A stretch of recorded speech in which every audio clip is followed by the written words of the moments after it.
Right close to the temple, we can see the Nanjing city wall. It was built also in 500 AD. That old wall should be ruined completely during the subsequent wars. And this one you see is built roughly in 14th to 15th century in Ming Dynasty. You need to buy some tickets in order to climb onto that wall. And that ticket cost 20 yuan per people. In 1366, when it was built, it was the second last year of the Yuan dynasty, during which Mongolian aristocrats had been ruling China for almost 100 years. In the waning years of the dynasty, there have been numerous peasant uprisings all across the country. Among the many rebel leaders, Zhu Yuanzhang became the final winner. He started from a beggar in his childhood, then a monk, a small soldier, then gradually assumed the leader of troop, then ultimately the emperor and top 10 best emperor in Chinese history. He had been following the doctrine when he rebelled, built high walls, hoard ample grain, and be slow to claim the throne. So that is why he overran so many other troop leaders and conquered southern China in 1367. Before he put a nail in the coffin for the vulnerable Yuan government in northern China 1 year later, he chose Nanjing as the capital city and started to build city walls to reinforce his reign. This lake is called Xuanwu Lake, and it used to be the lake for emperor.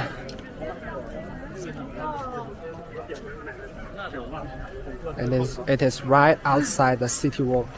The beautiful scenery here. A lot of people are hanging around, taking photos, and they are enjoying the same experience, same entertainment to the past emperor. And here's another interesting thing. Watch closely, you will find each and every brick that makes up this colossal wall has the name of its maker inscribed inside it. This unique practice was a quality control measure actually that ensured every single craftsman was accountable for their work. And if a single brick was found to be faulty or substandard, the maker would be held responsible and punished to death maybe. So it's like a really old school version of product recall system, but way more serious.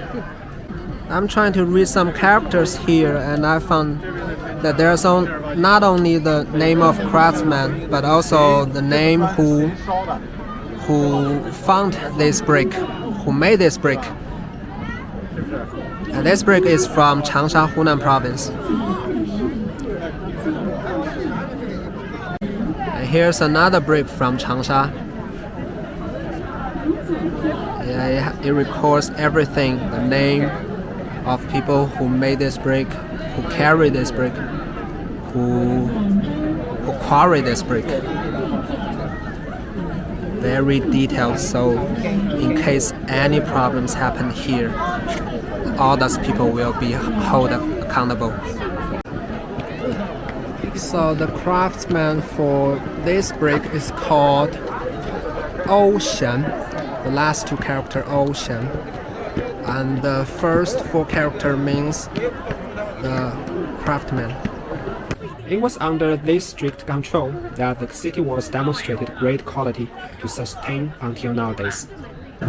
Here's a documentary to show the history of the city wall. Including the city walls we are stepping on, Zhu Yuanzhang actually built 4 walls to form an unbreakable defense to protect the political center. The whole construction was completed 20 years later, and only the third layer of city walls well remains until nowadays. The third layer used to be 35 kilometers long with 13 gates, now remains more than 20 kilometers long and 5 gates. This picture shows how to read characters on the brick. I can only break 70% of them because ancient Chinese character is a little bit different from what we use nowadays. It was interesting to dress hanfu in such a crowd. People will look at us as stars, and even somebody will ask which area do we come from. But also I find hard to take beautiful photos with a sense of immersion or atmosphere in history.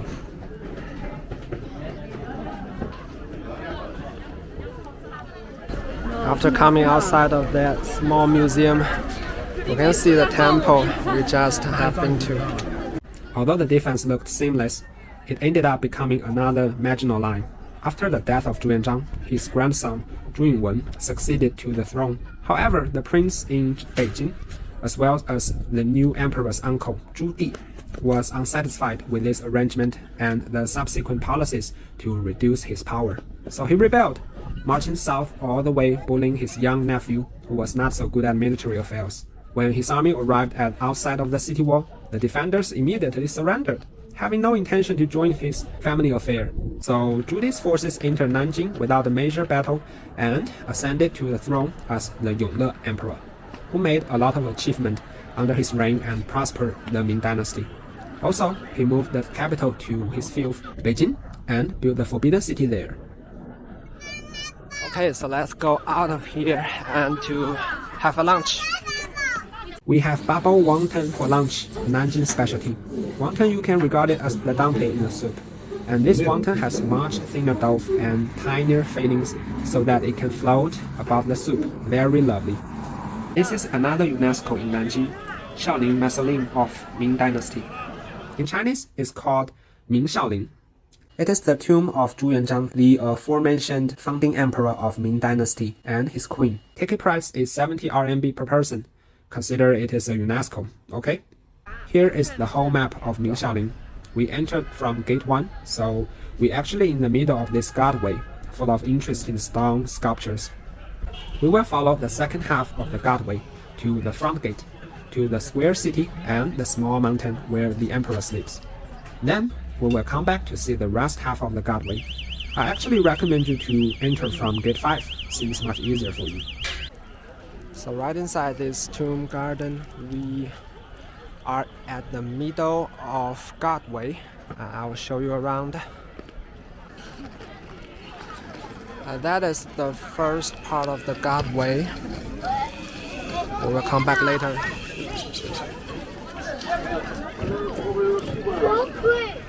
And this is the part of guardway that leads us to find the tomb of Zhu Yuanzhang. Ming Shaolin locates at the southern foot of a mountain in Nanjing. It is one of the largest and most well-preserved imperial tombs in China. The construction of Ming Shaolin began in 1381 and was completed by his son Zhu Di in 1430, taking more than 30 years to finish. Zhu Yuanzhang's beloved queen died in 1382 and himself died in 1398, together buried in this tomb. The way we are heading to the tomb, known as the guardway, is adorned with stone figures of animals and humans, which were meant to protect the tomb and guide the spirit of the deceased to the afterlife. The human figures typically include civil and military officials, representing the government that would accompany the emperor in the afterlife. So not only soldiers here, they also have a secretary to organize emperor's life in paradise. You may notice that the guardway is not straight. It is surrounding a small mountain because there's another emperor buried inside. Sun Quan, a famous warlord and the ruler in Wu during the Three Kingdoms period. We will come back later to explore his tomb.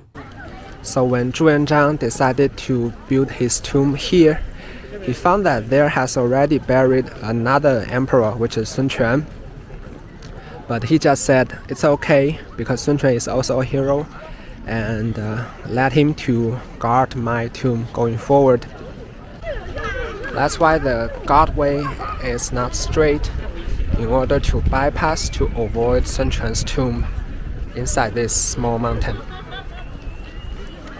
And this is the way to the tomb of Zhu Yuanzhang. You can see we need to cross a small bridge which assembled the real palace he lived before his death. As I mentioned in previous video, that ancient aristocrats would like to build their tombs very similar to their life before death. So that's why you can see a gate of palace here in order to become similar to the Nanjing Palace Zhu Yuanzhang used to live. At the foot of the gate there is a special notice tablet inscribed in Japanese, German, Italian, English, French and Russian. It was jointly erected for the preservation of this tomb because there used to be some foreign military people coming here. If you would like to have some picture in front of the Red Wall, you don't have to go to the Forbidden City in Beijing. And we continue to explore this tomb garden. And here's another palace. All the stones, all the steps, all the structures are coming from 500 years ago. When you walk here, you feel peace, like a random park or forest in the city. It would also be a very nice experience coming here to enjoy the nature if you are not interested in the history. Zhuge is a very influential emperor in Chinese history. He is a legend coming out as a beggar step by step and end up ruling the country. He is a hero for Han people that he terminated Mongols ruling in China and founded a strong and united dynasty that lasted for almost 300 years. He is also a good emperor who cared the people, although he killed a lot of ministers and aristocrats in his old age. And here is the final station before we see the mountain where Zhu was buried. The square city. I don't know what I'm thinking in front of this screen, but I am shocked. This square city is so much taller than it looks, as if 600 years of history are unfolding right before your eyes. You can't help realizing how tiny you are, and only feeling humbled. Constructing such square city in front of tomb is an initiation at the time.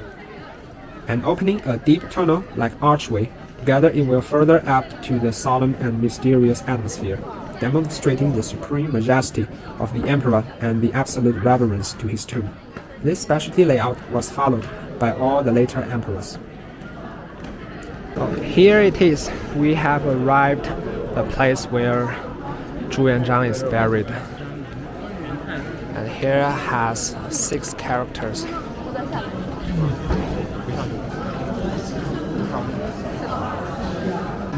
It indicates that Zhu Yuanzhang was buried inside this mountain. Some may wonder, was there any successful grave robbing here? Answer is no. Firstly, no one knows the exact position and those robbers could not excavate the whole mountain. So it is buried somewhere inside this mountain, but we cannot locate the position. Although all the palace and all the halls outside are in a cemetery structure, the real tomb inside this mountain is not. And another reason is this tomb was well preserved in Ming Dynasty, in Qing Dynasty, and also in modern China. So nobody dared to steal this tomb because it is protected by the official military. These small holes were used for drainage, so that the chamber would not be flooded. We saw a similar system in the Han Liang tomb we visited last time. Let's go climbing on the tower. What a wonderful building with a symmetric structure. I also find some characters on this brick. Wow, and this brick comes from my hometown. Think about it, my friend. That Zhu Yuanzhang is buried somewhere in our screen. But we just don't know. Maybe someday, maybe 100 years later, his tomb will be uncovered at that time because we have the technology to preserve everything we find in his tomb. That's when his story will be further uncovered. Let's just wait and see. We left the tomb and go outside to see another tomb of Sun Quan. Let's step into this small mountain to visit Sun Quan's tomb. It is much smaller, and I guess there's only one tombstone there. Sun Quan, you must know about him if you are a fan of the Three Kingdoms romance. It was him who defeated strong Cao Cao in the Battle of Red Cliffs, together with his ally Liu Bei and Zhuge Liang, and Zhou Yu, his general, and many other generals. The tombstone of Sun Quan is a takeoff place for history lovers, very trendy online. No other reasons, people are coming here to make fun of him. You see, nobody's come here to make fun of Zhu Yuanzhang, but they will make fun of Sun Quan because Sun Quan somehow is not so very reputable in Chinese history. He and Liu Bei used to be allies, but he suddenly betrayed Liu Bei and sneak attacked and killed Guan Yu, one of the best generals in ancient China when Guan Yu is in combat with their mutual enemy Cao Cao. Sun Quan is also bad in military. He himself led 100,000 soldiers to siege Hefei, a city not far away from Nanjing, and was shamefully devastated by 800 enemies, led by Cao Cao's general Zhang Liao. and Hefei became the city Sun Quan has never conquered after countless attempts during his whole life. That's why Zhang Liao's photo and map of Hefei are now the most frequent so-called gift for Sun Quan. I also prepared 3 gifts for Sun Quan. The first one is his title. Yeah. The second one, the picture of Zhang Liao.